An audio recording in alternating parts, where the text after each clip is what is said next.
Hello everyone, fourth semester student. Yes, तो हम लोग टैक्स क्लासेस चल रहा है अभी, तो अभी टैक्स को ही कंटिन्यू करते हैं। चैप्टर्स कंप्लीट होगा तो फिर कॉस्टिंग करेंगे, ठीक है। तो हम लोग टैक्स में कौन सा चैप्टर स्टार्ट किए थे? Profit and gain of business profession, है ना। तो हम क्या बताया था कि इस चैप्टर में 4 टॉपिक है। 4 टॉपिक में हम लोग पहला टॉपिक डेप्रिसिएशन कर चुके हैं। प्रोफेशन के अंदर 2 टॉपिक था, चार्टर्ड अकाउंटेंट एंड डॉक्टर, वो भी कंप्लीट हो गया है। तो अब हम लोग का स्टार्ट होगा थर्ड टॉपिक, बिजनेस, है ना। तो पहले हम लोग अच्छा से इंट्रोडक्शन ले लेते हैं कि बिजनेस में जैसे हम आप लोगों को प्रोफेशन में समझाए थे, तो वैसे ही हम आप लोगों को बिजनेस में भी समझा देंगे कि किस तरीका से सम्स किया जाता है। खैर, हम पहले से फॉर्मेट पूरा रेडी रखे हैं, हम आप लोग एक्सप्लेन करेंगे। और उससे पहले आप लोग को अच्छा से इंट्रोडक्शन लेना पड़ेगा कि बिजनेस में और प्रोफेशन में फर्क क्या है और उसमें सम्स कैसे किया जाएगा, है ना। तो स्टार्ट करते हैं। तो पहले अच्छा से समझने की कोशिश कीजिएगा। देखिए, हम आप लोगों को क्या बताया था कि प्रोफेशन में क्या होता है कि जब कोई आदमी को या कोई एक प्रोफेशनल बंदा जब अपना अकाउंट्स रेडी करवाता है, जब गवर्नमेंट को टैक्स देने का बात आता है, तो वो क्या करता है कि सोचता है कि थोड़ा सा टैक्स हम बचा लें। तो थोड़ा सा टैक्स बचाने के लिए क्या किया करता है, वो मैनिपुलेट करता है अकाउंट को। तो अकाउंट को कैसे मैनिपुलेट करता है? जैसे कि वो अपना एक्सपेंस ज्यादा दिखा देगा, इनकम कम दिखाएगा। तो इस तरीके से क्या होगा, उसका इनकम कम दिखेगा तो उसको टैक्स कम देना पड़ेगा। तो भाई बात सेम यहां भी है। जब कोई बंदा बिजनेस करता है ना, तो बिजनेस में भी यही लॉजिक है। क्या लॉजिक है? जब कोई बंदा बिजनेस करता है ना, तो वो भी यही लॉजिक लगाता है कि भाई हम क्या करेंगे, गवर्नमेंट को जब हम अकाउंट रेडी करके दिखाएंगे तो उसमें हम क्या करेंगे, थोड़ा सा मैनिपुलेशन कर देंगे। मैनिपुलेशन क्या करेंगे? बिजनेस में जो आप काम करते हैं तो आपका हक क्या बनता है? आपका हक ये बनता है कि बिजनेस का जो खर्चा है वो हम दिखाएंगे, अब बिजनेस का जो इनकम है हम वो दिखाएंगे, उसके अलावा और कुछ नहीं दिखाएंगे। तो प्रोफेशन में भी तो यही होता था कि एक बंदा को प्रोफेशनल इनकम दिखाना होगा और प्रोफेशनल खर्चा दिखाना होगा। तो बिजनेस में भी यही बात आता है कि अगर आप अपना अकाउंट रेडी कर रहे हैं तो आपका काम ये है कि बिजनेस का जो एक्सपेंस है और बिजनेस का जो इनकम है वो दिखाइए, उसके अलावा कोई एक्स्ट्रा एक्सपेंस मत दिखाने का कोशिश कीजिए। क्योंकि इससे क्या होता है कि हम अगर कोई अकाउंट पे अपना बिजनेस में एक्स्ट्रा कोई खर्चा अगर शो करते हैं तो इससे क्या होता है, आपका इनकम कम हो जाता है और आपको टैक्स कम देना पड़ेगा। तो गवर्नमेंट थोड़ी ना ऐसे बैठा रहता है कि आपको हाँ भाई आप खर्चा दिखा दीजिए और आप टैक्स कम पे करके चले जाइए। ऐसा थोड़ी ना है गवर्नमेंट, नहीं, वो आपका अकाउंट को फिर से चेक कराएगा, फिर से बोलेगा प्रिपेयर कीजिए अपना फाइनल अकाउंट, और अपना फाइनल अकाउंट को सही से बनाइए अकॉर्डिंग टू टैक्सेशन। टैक्सेशन के हिसाब से अपना अकाउंट को फिर से बनाइए। क्यों?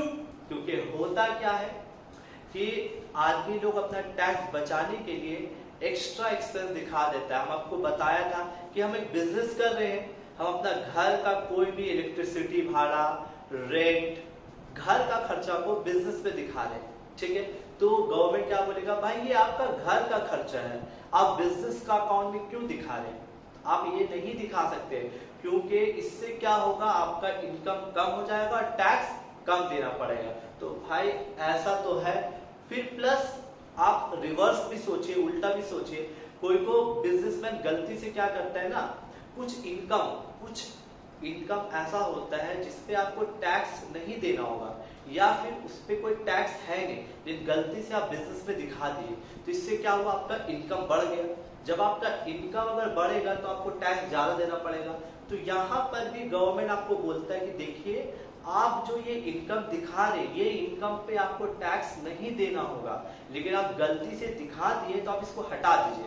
तो इसलिए जब गवर्नमेंट आपका फाइनल अकाउंट चेक करता है कि आप जो फाइनल अकाउंट बनाए हैं उसमें थोड़ा सा मैनिपुलेशन है, आप इसको पहले ठीक कीजिए, तब फिर हम आपको टैक्स चार्ज करने देंगे, या हम आपको कितना टैक्स चार्ज करेंगे वो अमाउंट पे।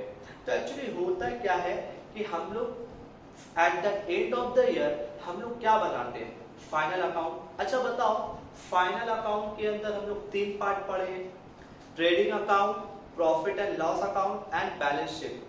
अपार्ट बैलेंस शीट को भी छोड़ दीजिए, बैलेंस शीट से कोई मतलब नहीं है। हम लोग आ जाते हैं ट्रेडिंग एंड पीएल अकाउंट। अच्छा एक बात बताइए, हम लोग जब ट्रेडिंग और पीएल अकाउंट बनाते हैं तो at the end of PL account हम लोग को क्या पता चलता है, नेट प्रॉफिट, है ना भाई। तो हम लोग का वहीं से काम स्टार्ट होता है। फाइनल अकाउंट जो आपको बनाकर देगा उसका नीचे जो प्रॉफिट और लॉस, जो नेट प्रॉफिट आता है, नेट प्रॉफिट, वो गलत होता है। हम लोग को वही नेट प्रॉफिट को रेक्टिफाई करना है according to taxation. According to taxation मतलब गवर्नमेंट को आप जो फाइनल अकाउंट प्रेजेंट किए उसमें जो नेट प्रॉफिट है उसमें आपका मैनिपुलेशन है, आपको उसको फिर से रेडी करना है अकॉर्डिंग टू टैक्सेशन। नाउ अब बात आता है कि हम सर इसको ठीक कैसे करेंगे, है ना, हम अकॉर्डिंग टू टैक्सेशन के हिसाब से कैसे जाएंगे। तो देखिएगा मेरा फॉर्मेट को एकदम अच्छा से फॉलो कीजिएगा। देखिए ये मेरा फॉर्मेट है और हम फॉर्मेट में सबसे पहले हम जो पहला लाइन लिखेंगे वो लिखेंगे net profit as per PL account.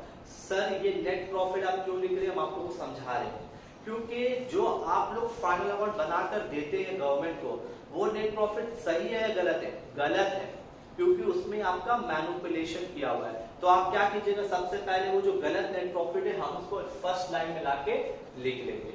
उसके बाद आपको फॉर्मेट में हेडिंग याद कर लेना होगा। देखिए यही हेडिंग है, 1 2 3 4 5, इसके अलावा और कोई हेडिंग नहीं लगेगा और हर एक हेडिंग को अच्छा से समझना वेरी इंपॉर्टेंट। नंबर 1 पहला हेडिंग क्या है, देखिए यहाँ पर हम लिखा है प्लस साइन, क्या दिया है, प्लस, मतलब प्लस होगा, जितना भी आइटम है प्लस होगा इसके अंदर। वैसे सर हेडिंग का नाम क्या है, expenditure disallowed but debited in PL account. फिर से सुनो, expenditure disallowed but debited in PL account. इसका मतलब क्या होता है, गवर्नमेंट ये हेडिंग क्यों बनाया है, ये हेडिंग का मीनिंग ये है कि जो खर्चा गवर्नमेंट आपको डिसअलाउ करता है, मतलब ये खर्चा गवर्नमेंट मानेगा ही नहीं, बोलेगा भाई आप अपना फाइनल अकाउंट में ये जो खर्चा दिखाएं ये अननेसेसरी है, ये गलत है। तो जो खर्चा गवर्नमेंट डिसअलाउ करता है, डिसअलाउ नहीं मानेंगे, अगर आप वो खर्चा को अपना अकाउंट में दिखा चुके हैं तो आपको वापस वो खर्चा लाकर यहाँ पर लिख देना होगा। और प्लस क्यों करते हैं, अब आपको समझा रहे हैं। प्लस इसलिए करते हैं क्योंकि आदमी जब फाइनल अकाउंट में जब एक्सपेंस लिखता है तो वो माइनस हो जाता है, क्या हो जाता है, minus. Now what is the rule of rectification, rectification का रूल क्या है, अगर कोई चीज माइनस हुआ है तो उसको प्लस कीजिए और अगर कोई चीज प्लस हुआ है तो उसको माइनस कीजिए। तो वैसे ही जो खर्चा, जो एक्सपेंस गवर्नमेंट अलाउ ही नहीं करता है, तो वो खर्चा को गवर्नमेंट जब अलाउ ही नहीं करता है तो आप क्यों माइनस किए, तो आप उसको ठीक करने में क्या कीजिएगा, प्लस कीजिएगा। क्या कीजिएगा, प्लस। किसके अंदर, expenditure disallowed but debited in PL account. फिर सुनिए next, expenditure allowed but not debited in PL account, मतलब कुछ खर्चा ऐसा भी है जो गवर्नमेंट अलाउ कर रही है कि भाई आप दिखाइए वो खर्चा, आप वो खर्चा को माइनस कीजिए, लेकिन आप गलती से नहीं माइनस किए, तो आपका काम क्या है, आपको उसको माइनस करना होगा। तो देखिए यहाँ लिखा है minus expenditure allowed but not debited in PL account. तो जो खर्चा गवर्नमेंट अलाउ कर दिया है लेकिन आप अगर नहीं दिखाएं तो आपको उसको यहाँ लाकर माइनस करना पड़ेगा। Next, income not taxable, income not taxable but credited in PL account, मतलब कुछ ऐसा भी इनकम होता है, कुछ ऐसा भी इनकम होता है जिसपे हमको टैक्स नहीं देना होगा लेकिन गलती से आप बुक में शो कर दिए। भाई जब हमको टैक्स देना ही नहीं है, कुछ इनकम पे जब हमको टैक्स देना ही नहीं तो हम बुक में क्यों शो करें। तो गलती से अगर आप कोई इनकम को अगर ऐड कर दिए हैं, कोई इनकम आप बुक में दिखा दिए, तो आपको उसको हटाना पड़ेगा, क्योंकि गवर्नमेंट क्या बोलता है कि आप बेवजह क्यों टैक्स पे कीजिएगा, जब आपको पता है कि ये वाला इनकम पे आपको टैक्स देना नहीं है तो आप अपना बुक में क्यों दिखा रहे, तो इसको हटा दीजिए। तो तो इसीलिए हम लोग वो इनकम को ऐड कर देते हैं, तो अभी क्या करेंगे, माइनस करेंगे। तो देखो क्या लिखा है, minus income not taxable but credited in PL account, मतलब कुछ इनकम है जो टैक्स नहीं देना होगा, लेकिन हम गलती से उसको पीएल अकाउंट में लिख लिए, तो आप उसको माइनस कर दीजिए। Next, income taxable under other head, इसका मतलब क्या होता है पता है, इसका मतलब ये होता है कि कुछ इनकम ऐसा भी है जो इस बिजनेस का पार्ट नहीं है, आपको टैक्स देना होगा, उस इनकम पे आपको टैक्स देना होगा, लेकिन बिजनेस पे नहीं। जैसे कि एग्जांपल, अगर तुम घर को भाड़ा चलाकर पैसा कमा रहे हो, तो भाई घर का जो भाड़ा से पैसा कमाते हैं वो मेरा हाउस प्रॉपर्टी पे आएगा। अच्छा, हम लॉटरी जीते हैं, तो लॉटरी से अगर हम पैसा जीत रहे तो वो मेरा अदर सोर्स में आएगा। तो भाई जो इनकम इसका पार्ट ही नहीं है, बिजनेस का पार्ट नहीं है, तो आप उसको बिजनेस का इनकम में क्यों दिखाइएगा। गवर्नमेंट क्या बोलेगा कि आप डबल टैक्स दीजिएगा, आप यहाँ भी टैक्स दोगे, वहां भी टैक्स दोगे, आप डबल क्यों दोगे। तो यहाँ बात ये होता है कि जो इनकम बिजनेस का पार्ट का है ही नहीं, आप उसको हटा दीजिए। तो इसीलिए क्या लिखा, इनकम टैक्सेबल, इनकम पे टैक्स देना पड़ेगा, बट अदर है, मतलब कहीं और का हेड है, ये बिजनेस का पार्ट नहीं है, ये बिजनेस का इनकम नहीं है, इसको हटा दीजिए, इसीलिए लेस करेंगे। और सबसे लास्ट है एडजस्टमेंट फॉर स्टॉक, मतलब हर बिजनेसमैन क्या होता है ना, मतलब कोई भी हाल से सोचता है कि भाई कहीं से भी मेरा पैसा बच जाए, थोड़ा सा टैक्स में रिलीफ मिले, तो वो लोग क्या करता है, ओपनिंग स्टॉक और क्लोजिंग स्टॉक में वैल्यूएशन को मैनिपुलेट करता है। कैसे मैनिपुलेट करता है, देखिए वो लोग क्या करेगा कि ओपनिंग स्टॉक का वैल्यू अंडर वैल्यू कर देगा, ओपनिंग स्टॉक का वैल्यू ओवर वैल्यू कर सकता है, क्लोजिंग स्टॉक अंडर वैल्यू कर सकता है, क्लोजिंग स्टॉक ओवर वैल्यू। तो अगर, इसीलिए देखिए मैंने लिख दिया है कि अगर कभी भी स्टॉक में कुछ मैनिपुलेशन होगा तो आप उसको यहाँ ठीक कीजिएगा। कैसे सर, देखिए अगर ओपनिंग स्टॉक अंडर वैल्यू किया है तो क्या कीजिएगा, माइनस, अगर ओपनिंग स्टॉक ओवर वैल्यू किया है तो क्या कीजिएगा, प्लस, अगर क्लोजिंग स्टॉक अंडर वैल्यू हुआ है तो प्लस, और अगर क्लोजिंग स्टॉक ओवर वैल्यू हुआ है तो उसको माइनस कीजिएगा। तो बात यहाँ पर क्या आता है सर, ये भी बहुत इजी चैप्टर है, पार्ट है।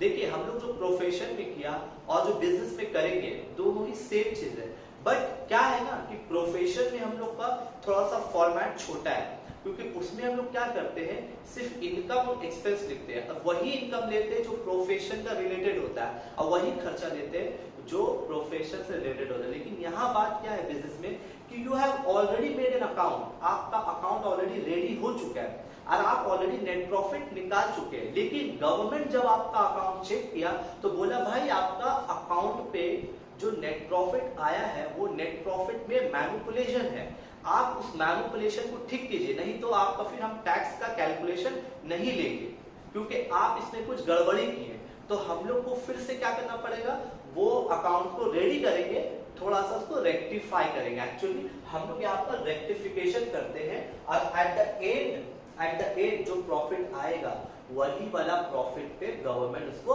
टैक्स चार्ज करेगा। बात समझ में आया। तो हम लोग पहले इसको अच्छा से फॉर्मेट, देखिए हर सम में फॉर्मेट पूरा एकदम एग्जैक्टली सेम है, आपको फॉर्मेट याद कर लेना होगा। और एक बात आप लोगों को बता दे रहे हैं कि ये जो देख रहे हैं पहला वाला हेडिंग, इसमें सबसे ज्यादा आइटम आता है, तो आप कोशिश कीजिएगा कि जब आप फॉर्मेट बनाइएगा ना तो पहला वाला हेडिंग के लिए कम से कम मिनिमम 10 लाइन छोड़ दीजिएगा तो ज्यादा अच्छा है, क्योंकि ज्यादा से ज्यादा आइटम यहीं पर आता है। उसके बाद अगर आप 2-2 या 3-3 लाइन भी छोड़िएगा बाकी सबके लिए काम चल जाएगा, बट इसके लिए आप क्या कीजिएगा 10 लाइन छोड़ दीजिएगा। तो आप एक काम कीजिए, पहले आप इसको अच्छा से फॉर्मेट को कॉपी कर दीजिए, अभी हम लोग फिर इसके बाद सम स्टार्ट करेंगे और अच्छा से हम समझाएंगे। अब कोशिश कीजिएगा कंसंट्रेशन के साथ सुनिएगा कि हम आप लोग कैसे समझा रहे हैं, ध्यान से कॉपी कर, पहले इसको फॉर्मेट कॉपी कर लीजिए, वो कॉपी ये वाला कॉपी कर लीजिए, कॉपी करने के बाद हम सम स्टार्ट करेंगे।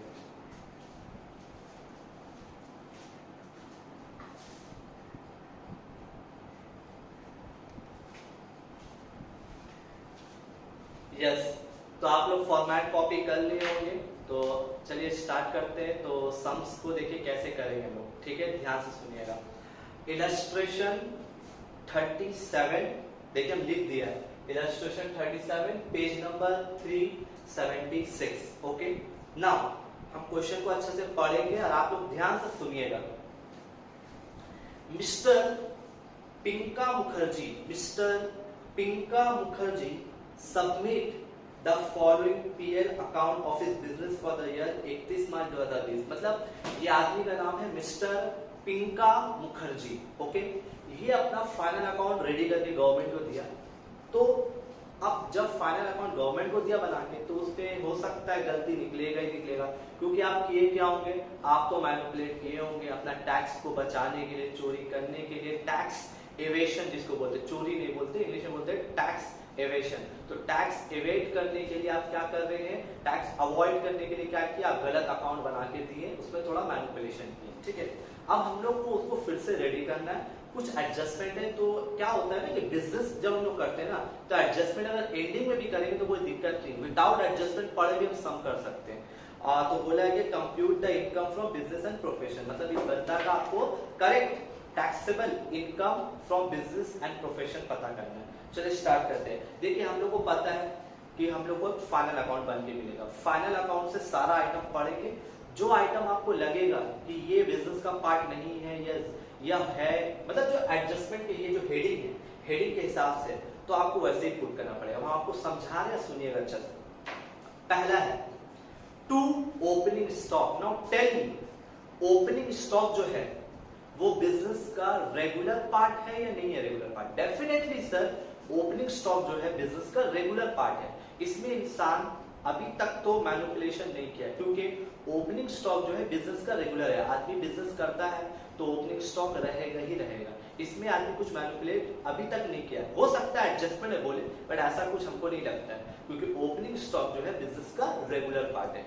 Next, purchases. नाउ अगर हम परचेज कर रहे हैं तो भाई परचेज करेंगे because I am doing a business, हम बिजनेस कर रहे हैं तो बिजनेस करने के लिए हमको मटेरियल खरीदना ही पड़ेगा।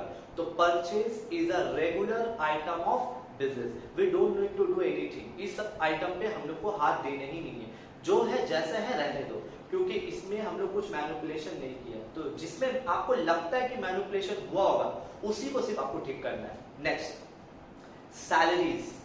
भाई अगर हम बिजनेस कर रहे हैं तो हम अपना पास स्टाफ रखे होंगे और हमको स्टाफ को सैलरी देना पड़ेगा। तो ये मेरा बिजनेस का रेगुलर एक्सपेंस है, बिजनेस का रेगुलर, इसमें भी हमको कुछ नहीं करना है, क्योंकि गवर्नमेंट जानता है कि हम बिजनेस कर रहे हैं, हम पिंका मुखर्जी हम बिजनेस कर रहे हैं, तो हमको अपने स्टाफ को सैलरी देना पड़ेगा। तो गवर्नमेंट जानता है कि सैलरी जो है ये बंदा का रेगुलर एक्सपेंस है, इसमें कुछ ये मैनिपुलेट नहीं कर सकता है। Next, depreciation. नाउ डेप्रिसिएशन जो होता है, मैं आपको समझाया था ना प्रोफेशन में, कि हम लोग अपना टैक्स बचाने के लिए अगर 2000 का डेप्रिसिएशन है तो दिखा देते हैं 10,000। क्यों दिखा देते हैं 10,000? ताकि एक्सपेंस बढ़ जाएगा तो प्रॉफिट कम आएगा। लेकिन गवर्नमेंट क्या बोलता है कि आप जो डेप्रिसिएशन दिखाइएगा वो हम अलाउ नहीं करेंगे, जो हम दिखाएंगे वो आपको अलाउ करना पड़ेगा। मतलब एज अ पिंका मुखर्जी हम जो डेप्रिसिएशन बुक पे दिखाया है गवर्नमेंट मुझे अलाउ नहीं करेगा, वो खर्चा गवर्नमेंट अलाउ नहीं करेगा। लेकिन हाँ, गवर्नमेंट जो डेप्रिसिएशन मुझे देगा वो अलाउ करता है। तो इसका मतलब ये कौन सा हेडिंग में फिट होता है बताओ तो? एक्सपेंडिचर डिसअलाउड, क्योंकि ये जो डेप्रिसिएशन हम दिखाने मांग रहे हैं इस पे गवर्नमेंट राजी नहीं है, बोले ये खर्चा आप नहीं दिखा सकते, क्योंकि गवर्नमेंट इस एक खर्चा को डिसअलाउ कर दिया। तो इसीलिए हम इसको कहां लिखेंगे? इस हेडिंग के अंदर, एक्सपेंडिचर डिसअलाउड। मतलब डेप्रिसिएशन जो हम दिखाने मांग रहे हैं, गवर्नमेंट बोला हम इस खर्चा को डिसअलाउ करते हैं, हम खर्चा को मानेंगे नहीं, डिसअलाउ कर दिया। तो हम यहाँ लिखेंगे, यहाँ depreciation as per book, as per not IT वाला जो देगा वो अलाउड है, हम जो बुक पे दिखा रहे वो डेप्रिसिएशन गवर्नमेंट अलाउ नहीं करता है। कितना है? 22,000। सॉरी, हम लोग को पहले नेट प्रॉफिट लिख लेना चाहिए था, लिखा नहीं, देख लेते हैं। यहाँ पर नेट प्रॉफिट दिया हुआ है 50,000, तो सबसे पहले नेट प्रॉफिट लिख लीजिए 50,000। और हम लोग जानते हैं कि ये जो नेट प्रॉफिट है ये गलत है, क्योंकि हम लोग इसमें क्या किया? मैनिपुलेशन किया। अभी हम लोग इसको ठीक करेंगे, इसीलिए ये नेट प्रॉफिट को सबसे पहले लिख लिया कीजिएगा। Next, provision for income tax, क्या बोला आप लोग को? प्रोविजन। भाई हम गवर्नमेंट तो पहले बोल दिया कि आप अगर कुछ इनकम टैक्स पे कर रहे हैं तो दैट्स योर पर्सनल पार्ट। अगर आप अपना कमाई पे टैक्स पे करते हैं गवर्नमेंट को तो ये बिजनेस का पार्ट नहीं है, that's your personal income tax. Government ये खर्चा को डिसअलाउ करता है। और सबसे बड़ा बात क्या पता है, यहाँ पर तो प्रोविजन कर रहा है। प्रोविजन का मतलब क्या होता है, हम मान के चल रहे हैं कि हम अगले साल या ये साल इतना टैक्स पे करेंगे। तो गवर्नमेंट पहले बोल दिया भाई आप मानिए या नहीं मानिए, इनकम टैक्स आपका बिजनेस का खर्चा है ही नहीं, तो आप इसको बुक पे दिखा ही नहीं सकते। तो मतलब ये क्या हुआ, ये जो एक्सपेंस है गवर्नमेंट डिसअलाउ कर दिया, ये खर्चा गवर्नमेंट कभी भी नहीं मानेगा। तो इसको भी कहाँ लिखेंगे, इसी के अंदर, provision for income tax. Provision for income tax मतलब ये खर्चा गवर्नमेंट नहीं मानेगा, क्योंकि आप ये खर्चा बुक पे नहीं शो कर सकते, क्योंकि ये आपका पर्सनल पार्ट है। तो कितना है provision for income tax, 10,000 rupees.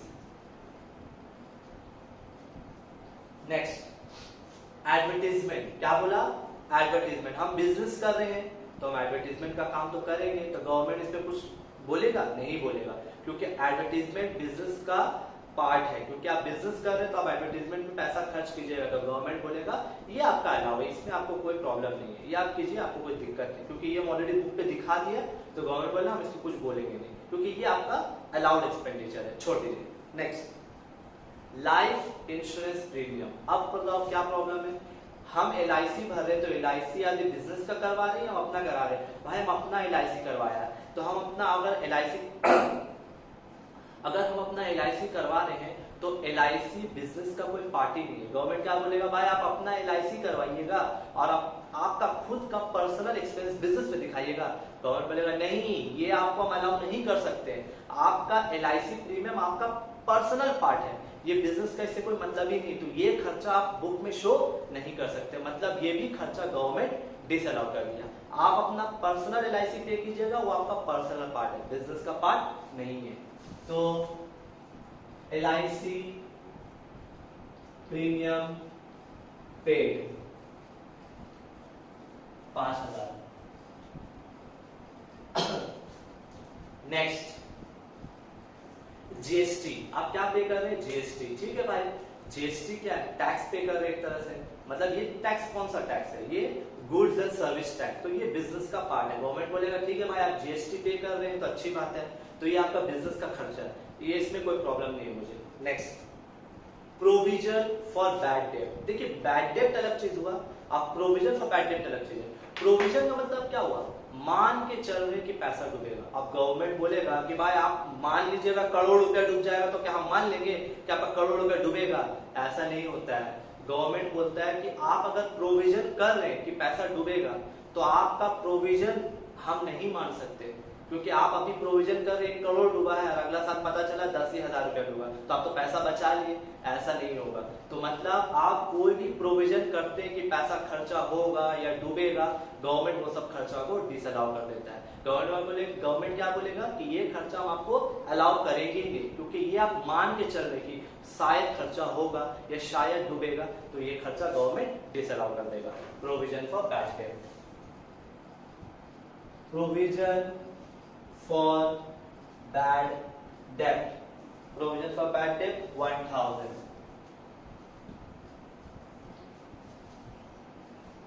Next, bad debt. अब क्या है बैड डेट, हाँ पैसा डूब गया, तब गवर्नमेंट क्या बोलेगा, हाँ ठीक है डूब गया था कोई बात नहीं है, आप ये दिखाइए, आपको इससे कोई एतराज नहीं, लेकिन हाँ आप मान नहीं सकते कि इतना डूबेगा। बैड डेट हुआ, बैड डेट मतलब क्या, पैसा डूब चुका है, डूब गया भाई, तो ये बिजनेस का पार्ट है, पैसा तो बिजनेस करता रहता है, पैसा डूबने का डर हमेशा रहता ही है, तो पैसा डूब गया मतलब आपका ऑलरेडी डूब चुका है पैसा, बैड डेट हो चुका है, तब कोई प्रॉब्लम नहीं है। लेकिन आप मान नहीं सकते कि डूबेगा, तो वो खर्चा कभी गवर्नमेंट अलाउ नहीं करेगा। हाँ बैड डेट हो गया है तो ठीक है, हाँ की कोई बात नहीं है, आपका पैसा डूब गया तो it's an allowed expenditure. Next, interest on capital. क्या बोला आपको, इंटरेस्ट ऑन कैपिटल। भाई हम क्या कर रहे हैं कि हम एज अ बिजनेसमैन, हम अपना बिजनेस में पैसा लगाया कैपिटल, और उसी कैपिटल पे अपने आप को इंटरेस्ट दे रहे हैं, तो हम क्या दिखाएं कि ये बिजनेस का खर्चा है। गवर्नमेंट बोलेगा क्या बेवकूफ है ना, आप अपना ही पैसा बिजनेस में लगाइएगा और अपने आप को इंटरेस्ट दीजिएगा और बिजनेस में दिखाइएगा ये खर्चा है, कभी नहीं। अगर आप बिजनेस कर रहे हैं और अपने आप को आप इंटरेस्ट दे रहे हैं तो ये बिजनेस का खर्चा नहीं है। Interest on capital is not a part of business expense. फिर से सुनो, इंटरेस्ट ऑन, आप खुद बिजनेस कर रहे हो और आप खुद अपना ही पैसा बिजनेस में लगाकर और अपना ही पैसा पे इंटरेस्ट ले रहे हो और दिखा रहे हो बिजनेस में क्या कि ये खर्चा है, ये कैसा है, ऐसा गवर्नमेंट अलाउ नहीं करेगा। Interest on capital is not a allowed expense. Government क्या करेगा, इसको डिसअलाउ कर देगा। इंटरेस्ट ऑन कैपिटल, तो interest on capital is a disallowed expenditure. Government इसको डिसअलाउ कर दिया ये खर्चा को 2000 रुपीज। Next, legal expense. क्या बोला, लीगल मतलब क्या होता है? लीगल एक्सपेंस मतलब कि आपका बिजनेस में कोर्ट का मामला तो आता ही है भाई, तो आप लॉयर हायर कीजिएगा, लॉयर को पैसा दीजिएगा अपना बिजनेस का बहुत सारा काम निकालने के लिए, तो ये आपका बिजनेस का रेगुलर एक्सपेंस है, इसमें कोई प्रॉब्लम नहीं है। अब आगे बढ़ते हैं, इनकम साइड आते हैं। सेल, तो जैसे अगर हम परचेज करते हैं तो वैसे माल भी बेच रहे हैं, तो माल बेचना is a regular part of business income, ये बिजनेस का रेगुलर इनकम है, इसमें कोई मैनिपुलेशन नहीं है। क्लोजिंग स्टॉक, ठीक है, जैसे ओपनिंग स्टॉक हो सकता है तो क्लोजिंग स्टॉक भी होगा, तो क्लोजिंग स्टॉक भी आपका बिजनेस का रेगुलर पार्ट है। बैड डेट रिकवरी, तो अच्छा से सुन लीजिए, इधर ध्यान से सुन लीजिए। Bad debt recovery, bad debt recovery का मतलब क्या होता है? डूबा हुआ पैसा वापस आ जाना। तो आप लोग को याद रहे, कभी भी अगर बैड डेट रिकवरी क्वेश्चन में दिया रहेगा और उसका नीचे जरा पढ़ लीजिएगा अच्छा से, एक वर्ड लिखा रहता है डिसअलाउ इन अर्लियर ईयर। अगर कभी भी बैड डेट रिकवरी का नीचे लिखा रहेगा डिसअलाउ, मतलब क्या है कि जब ये पैसा डूबा था तो उस टाइम में जब मेरा पैसा डूबा था, मतलब बैड डेट हुआ था, तो उस समय गवर्नमेंट ये खर्चा को अलाउ नहीं किया था, डिसअलाउ कर दिया था। तो ये फिर जब बैड डेट रिकवरी, जब डूबा हुआ पैसा वापस आएगा तो आप गवर्नमेंट को क्या बोलिएगा, आप मेरा जब पैसा डूबा था तब आप इसको खर्चा नहीं माने, तो फिर अभी हम इनकम क्यों माने? तो इसका मतलब एकदम सिंपल सा बात है, कभी भी क्वेश्चन में अगर बैड डेट रिकवरी लिखा रहेगा और अगर डिसअलाउड रहा, क्या रहा, डिसअलाउड, तब इस पे आपको टैक्स नहीं देना है, इस पे आपको टैक्स, वर्ड देख लीजिएगा, डिसअलाउड वर्ड रहना चाहिए, अगर डिसअलाउड वर्ड नहीं रहेगा तब आपको टैक्स देना पड़ेगा। तो इसका मतलब अभी क्या करिएगा सर, अभी आपको क्या करना, सुनिए, बैड डेट रिकवरी लिखा हुआ, उसके नीचे क्या लिखा हुआ, डिसअलाउड, मतलब ये जब पैसा डूबा था तो गवर्नमेंट इसको अलाउ नहीं किया था, तो अभी जब ये पैसा रिकवर हो गया है तो ये इनकम को भी आप क्या बोलेगा, हम भी नहीं मानेंगे ये इनकम को, हमको भी इस पे टैक्स नहीं देंगे, मतलब ये एक ऐसा इनकम है जिसपे आपको टैक्स नहीं देना। देखो यहाँ लिखा है इनकम नॉट टैक्सेबल, तो कभी भी क्वेश्चन में अगर बैड डेट रिकवरी लिखा रहेगा, उसका नीचे अगर लिखा रहेगा डिसअलाउड, तब आपको वो आइटम को यहाँ लिखना है, कहाँ लिखना है, इनकम नॉट टैक्सेबल। लेकिन एक बात ये भी सुन लो सर, अगर बैड डेट रिकवरी लिखा हुआ है और नीचे ऐसा कुछ नहीं लिखा हो, तब उसमें कुछ मत कीजिएगा, उसको वैसे ही छोड़ दीजिएगा। जिस क्वेश्चन में बैड डेट रिकवरी सिर्फ लिखा रहेगा और नीचे डिसअलाउड नहीं लिखा रहेगा, तब आप उसको कुछ मत कीजिएगा। लेकिन अगर डिसअलाउड वर्ड अगर आ गया तब आप कहाँ लिखिएगा, इनकम नॉट टैक्सेबल के अंदर bad debt recovery. Bad debt recovery कितना है, 3000।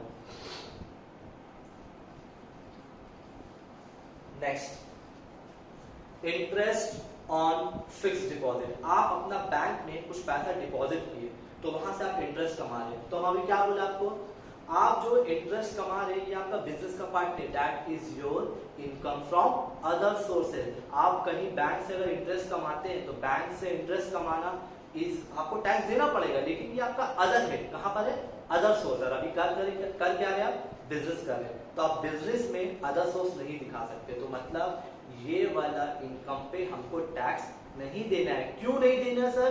क्योंकि ये बिजनेस का पार्ट नहीं है, ये अदर हेड का पार्ट है। तो देखिए यहाँ एक हेडिंग दिया है, income taxable under other head. ये इनकम पे आपको टैक्स नहीं देना है क्योंकि ये बिजनेस का पार्ट नहीं है, ये अदर हेड का पार्ट है। Interest on fixed deposit, interest on fixed deposit 10,000 rupees. मेरा क्वेश्चन कंप्लीट हो गया। अब हम आते हैं एडजस्टमेंट में। तो पहला एडजस्टमेंट लिखा हुआ है depreciation as per income tax rule. Yes, depreciation as per IT rule. क्योंकि हम लोग क्या किया था, जो बुक में डेप्रिसिएशन था गवर्नमेंट को क्या किया था, डिसअलाउ। क्योंकि आप जो डेप्रिसिएशन दिखा रहे हैं गवर्नमेंट बोला हम नहीं मान सकते, इसीलिए कहाँ लिखा था, देखिए डेप्रिसिएशन गवर्नमेंट डिसअलाउ कर दिया। लेकिन जो गवर्नमेंट दे रहा है डेप्रिसिएशन वो तो आपका अलाउड है, गवर्नमेंट अलाउ कर कि आप खर्चा दिखा सकते हैं, तो आप इसको कहाँ दिखाइएगा, एक्सपेंडिचर अलाउड में कहाँ दिखाइएगा। ये वाला जो डेप्रिसिएशन है जो गवर्नमेंट आपको दे रहा है, जो आईटी वाला दे रहा है कि ये आप डेप्रिसिएशन दिखा सकते हैं अपना बुक में, तो ये it's an allowed expenditure. Depreciation as per IT rules 25,000। Next, salary include 6,000 paid to mister Mukherjee. देखिए कितना बदमाश है, अपना पैसा बचाने के लिए क्या किया, सैलरी बताओ क्या बताया था कि अगर आप सैलरी पे कर रहे हो तो ये बिजनेस का रेगुलर एक्सपेंस है। लेकिन ये मिस्टर मुखर्जी क्या किया, वो क्या किया, जितना भी स्टाफ को सैलरी दिया उसमें 6,000 रुपया इंक्लूड कर दिया, वो अपने आप को सैलरी दे रहा है। तो गवर्नमेंट क्या बोलेगा, भाई आपका खुद का बिजनेस है और आप अपने आप को सैलरी दीजिएगा और आप उसको बिजनेस में दिखाइएगा नहीं। आप सैलरी दीजिए ना, आप अपने स्टाफ को दीजिए और अपने आप को सैलरी दीजिएगा, तो आप अपने आप को सैलरी जो दीजिएगा तो क्या बिजनेस का एक्सपेंस है? नहीं। तो सैलरी अपने आप को देना is not a business expense and this expense are not allowed by government. ये खर्चा गवर्नमेंट कभी अलाउ ही नहीं करेगा, क्योंकि आप स्टाफ को सैलरी दीजिए वो अलाउड है, लेकिन आप अपने आप को सैलरी दीजिएगा गवर्नमेंट इसको डिसअलाउ कर देगा। तो किसके अंदर आएगा, एक्सपेंडिचर डिसअलाउड के अंदर। Salary to himself, salary to himself, आप अपने आप को सैलरी नहीं दे सकते 6,000 रुपए। Next, closing stock over value, बहुत इजी है। देखिए हम लोग तो लिख ही दिया है क्लोजिंग स्टॉक ओवर वैल्यू। देखिए लिखता है क्लोजिंग स्टॉक ओवर वैल्यू क्या होगा, माइनस होगा। तो हम बताए थे स्टॉक का कोई भी एडजस्टमेंट यहाँ पर होगा, चाहे वो प्लस भी हो सकता है माइनस भी हो सकता है। क्वेश्चन में क्या बोला है, closing stock over value, closing stock over value क्या है, माइनस करेंगे। तो क्लोजिंग स्टॉक ओवर वैल्यू कितना से ओवर वैल्यू हुआ है, 5,000 रुपीज, माइनस होगा इसीलिए ब्रैकेट में लिखा है। नेक्स्ट देखिए, अब जो नेक्स्ट आइटम आने वाला है वो आपको याद कर लेना होगा। एक तो सेल, हम जो माल बेचा है ना, बाहर वाला जो माल बेचा है, तो 20,000 रुपया का जो माल बेचा है वो हम अपने आप को माल बेचा है, जिसका कॉस्ट है 18,000 का। मतलब 20,000 रुपए में माल बेचा है और उसका कॉस्ट था 18,000। मतलब फिर से एक्सप्लेन करें, 18,000 का माल जो है उसको बेचा 20,000 में, लेकिन हम बाहर वाला को नहीं बेचा, अपने आप को बेचा है। किसको बेचा है, तो अपने आप को। तो इस तरह का अगर क्वेश्चन अगर आएगा तो आपको याद कर लेना है, इसमें कुछ है नहीं। जब भी आप अपने आप को माल बेचिएगा कोई भी माल, तो उसका 2 एंट्री होगा। देखिए उसका जो कॉस्ट वैल्यू होगा, क्या बोला, कॉस्ट, तो इसमें 2 वैल्यू था ना, 18,000 20,000। तो 18,000 क्या था, कॉस्ट वैल्यू, और 20,000 क्या था, सेल वैल्यू। तो कॉस्ट वैल्यू आप यहाँ लिखिएगा, एक्सपेंडिचर डिसअलाउड के अंदर क्या लिखिएगा बता दें, ड्रॉइंग्स ऑफ गुड्स 18,000।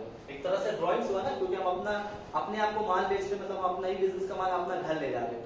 तो क्या कीजिएगा, इसका 2 एंट्री है। जो उसका कॉस्ट वैल्यू होगा वो कहाँ लिखिएगा, एक्सपेंडिचर डिसअलाउड के अंदर, और जो उसका सेल वैल्यू है वो आप लिखिएगा इनकम नॉट टैक्सेबल के अंदर। किसके अंदर लिखिएगा, income not taxable. Sales to himself, sales to himself 20,000। फिर से एक्सप्लेन कर रहे हैं, कभी भी कोई बंदा अगर अपने आप को माल बेचता है तो उसका दो एंट्री होगा, कॉस्ट वैल्यू यहां पर लिखिएगा एक्सपेंडिचर डिसअलाउड के अंदर, और जो सेल वैल्यू होगा वो आप लिखिएगा इनकम नॉट टैक्सेबल के अंदर। Last item legal charges. अच्छा एक बात बताइए, हम आप लोगों को भी बता रहे थे कि लीगल चार्जेस क्या होता है। लीगल चार्जेस का मतलब होता है कि मेरा बिजनेस में बहुत सारा कोर्ट वर्क होता है, मतलब लीगल मैटर होता है जिसके लिए हम लॉयर को हायर करते हैं, तो वो सब बिजनेस का रेगुलर एक्सपेंस है। लेकिन ये बंदा क्या किया है, जबरदस्ती legal expense include 2000 paid as penalty, मतलब जो यहाँ लीगल एक्सपेंस दिया हुआ है उसके अंदर 2000 रुपया जो है वो पेनल्टी भरा है। तो गवर्नमेंट आपको क्या बोलेगा कि आप गलती कीजिएगा और गलती करने के बाद अगर आप पेनल्टी भरिएगा तो वो पेनल्टी का बिजनेस का खर्चा है। गवर्नमेंट बोलेगा कभी नहीं, आप पेनल्टी इसलिए भरे क्योंकि आप गलती किए, तो गलती आप किए तो हम क्यों भुगते। गवर्नमेंट बोलेगा हम क्यों भुगते, आपका पेनल्टी आप समझिए, आप इसको बुक में क्यों दिखाइएगा। आप क्या कर रहे हैं कि आप अपना पेनल्टी तो भरे और वो पेनल्टी को आप अपना बिजनेस का एक्सपेंस बोल के बुक में दिखा दिए। इससे क्या हुआ, आपका 2000 रुपया खर्चा बढ़ गया तो आपका प्रॉफिट कम हुआ। गवर्नमेंट बोलेगा ये सब नहीं चलेगा, ऐसा नहीं होता है, आप पेनल्टी भरे वो आपका मैटर है। तो ये बंदा क्या किया, लीगल एक्सपेंस के अंदर पेनल्टी को घुसा दिया। तो जानते हैं कि लीगल एक्सपेंस अलाउड है, लेकिन गवर्नमेंट ये भी बोल रहा है आपको लीगल एक्सपेंस अलाउ किया है, पेनल्टी अलाउ नहीं किया है। और आप क्या किए, अपना लीगल एक्सपेंस के अंदर पेनल्टी को इंक्लूड कर लिए। तो पेनल्टी एक ऐसा खर्चा है जो गवर्नमेंट डिसअलाउ करता है। गवर्नमेंट क्या बोलेगा, ये खर्चा हम नहीं मानेंगे आपका, कोई सवाल ही नहीं कि हम आपका पेनल्टी को खर्चा मान लें, तो ये खर्चा गवर्नमेंट डिसअलाउ करता है। तो पेनल्टी आपका कितना है 2000 रुपीज। क्वेश्चन खत्म, सबको समझ में आया। तो हम लोग करना क्या, बस खाली सब फिगर को बाहर करके सॉल्व करना है। देखिए सबको बाहर कर दीजिए, सब फिगर को बाहर कीजिए। 20 + 3 23,000 और 10,000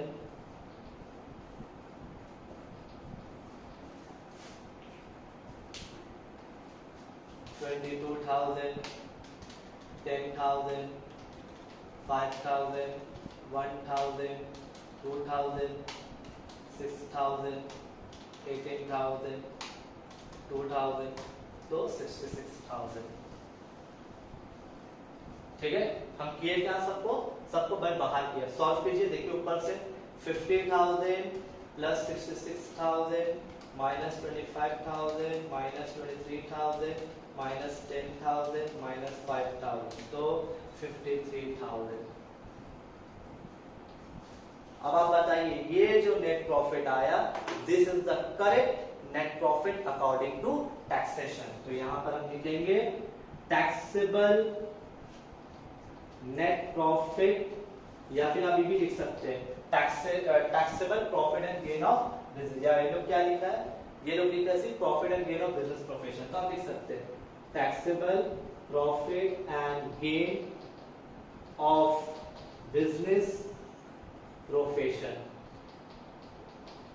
थोड़ा राइटिंग खराब हो गया, इसको मैनेज कर लीजिएगा। ठीक है, तो taxable profit and gain of business profession.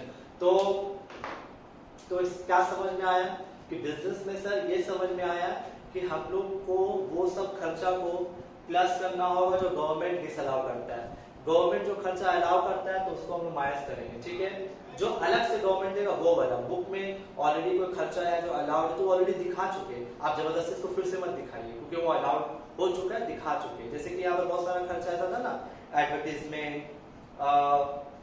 GST, bad debt, तो ये सब खर्चा अलाउड है तो ऑलरेडी हम लिख चुके हैं, तो फिर से आप मत लिख दीजिए, हम लोग को सिर्फ रेक्टिफाई करना है। फिर कुछ ऐसा इनकम है जो गवर्नमेंट हमको टैक्स देना नहीं पड़ेगा तो आप इस पे इसके अंदर लिखिए। कोई ऐसा इनकम है जो अदर हेड के अंदर आता है तो आप इसको इसके अंदर लिखिए। ठीक है, तो नाउ एक बात है कि हम एक सम्स को बहुत इलैबोरेट करके समझाया है, तो कुछ स्टूडेंट्स सोचता होगा सर आप एक चीज को 4 बार बोल रहे, 5 बार बोल रहे, तो उन लोग के लिए सॉरी बोलना चाहेंगे। बट हम एक टीचर के हिसाब से सोचते हैं कि कुछ बच्चा लोग अगर थोड़ा सा एक बार भी नहीं समझ पे आता है तो उसको 3 बार रिपीट करते हैं। तो अच्छा से समझाने के लिए इसलिए थोड़ा सा हम 3-4 बार रिपीट करते हैं, तो उसके लिए सॉरी। जिसको समझ में आ जाए एक बार में अच्छी बात है, जिसको नहीं समझ में आ रहा है 3 बार उन लोग के लिए रिपीट कर रहे हैं, ठीक है। तो खैर वो बात की बात है, आप लोग इस सम्स को कॉपी कर लीजिए अच्छे से। कॉपी करने के बाद हम लोग एक ही सम्स करेंगे, तो अगले क्लास में थोड़ा और ज्यादा सम करेंगे, क्योंकि आज हम इंट्रो दिया है, एक सम्स को अच्छा से समझाया। कोशिश कीजिएगा समझने का, कुछ भी प्रॉब्लम होगा या कोई भी इशू होगा तो मैसेज कर लीजिएगा, आपको फिर से कोई डाउट रहेगा तो आपको एक्सप्लेन कर देंगे, क्वेश्चन आप लोग ग्रुप पे सेंड कर देंगे। इसको अच्छे से कॉपी कर लीजिए।